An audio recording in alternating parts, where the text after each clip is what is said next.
Hi everyone, today is Wednesday, October 7th, and welcome to the Morning Brief. This is the channel to get your second stimulus and pandemic news update in a clear and concise summary. If you are new to the channel, please hit subscribe, like, and the bell button. In this video, I will be going over first stimulus news and second COVID-19 infection news. First, on to stimulus news. President Trump yesterday afternoon dropped a bombshell on Twitter stating he would end stimulus talks before the November 3rd election and told Mnuchin and Mark Meadows to focus on passing through his Supreme Court justice nomination. The tweet immediately sent the stock market down over 2% when it was released around 3 p.m. Eastern yesterday, and the stock market sold off violently into the close. Let's analyze the actual tweet from Donald Trump yesterday. The tweet starts with, Nancy Pelosi is asking for $2.4 trillion to bail out poorly run, high-crime Democratic states, money that is in no way related to COVID-19. We made a very generous offer of $1.6 trillion, and as usual, she is not negotiating in good faith. I am rejecting their ... So over the first screen, so the 2.4 trillion, that is the number that I have been mentioning previously, that Nancy Pelosi and the Democrats have been trying to pass through. And Trump and Mnuchin have been pretty set around $1.6 trillion in the past. And as of yesterday, there were only two main issues that were holding back a potential deal.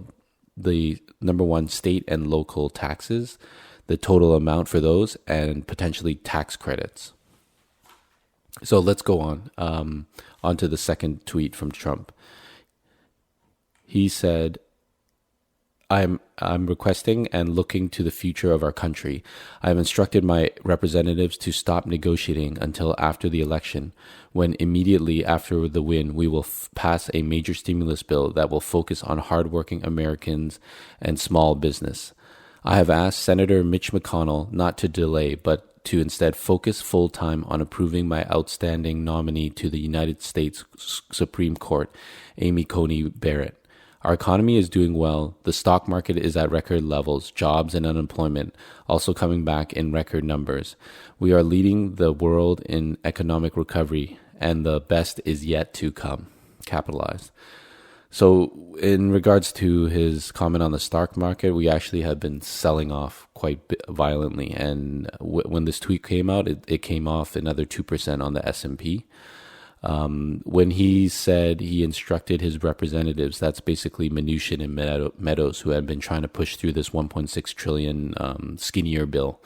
So it seems that they weren't able to come together on the remaining $500 billion. So this is pretty unfortunate. But this could be a negotiating tactic. I don't think that the stimulus per se may totally be out of the question. We have seen in the past that Trump had used this as a negotiating or leverage type strategy to try to put pressure on Pelosi and the other Democrats to try to get together on a deal. But if this is the case, this is pretty bad for the stock market, because the stock market had been pretty positive in stimulus hopes and Trump's recovery. So last week and the last 2 days, it actually had rallied. But after this tweet came out at 2:48 p.m. Eastern, the stock market just sold off violently 2% into the close. So it's bad for the short term, with literally 3 more weeks to the election. We'll see how Trump uses this as an actual bargaining chip, or he really has this intention to wait until he wins the election and tries to push something then. But if he does that, the direct stimulus payment will be many, many weeks before it's actually paid out, probably into December or the new year potentially. So that's potentially pretty bad news. So stay tuned. We'll keep covering this story. You're all caught up. Have a great day. Hit subscribe. See you again.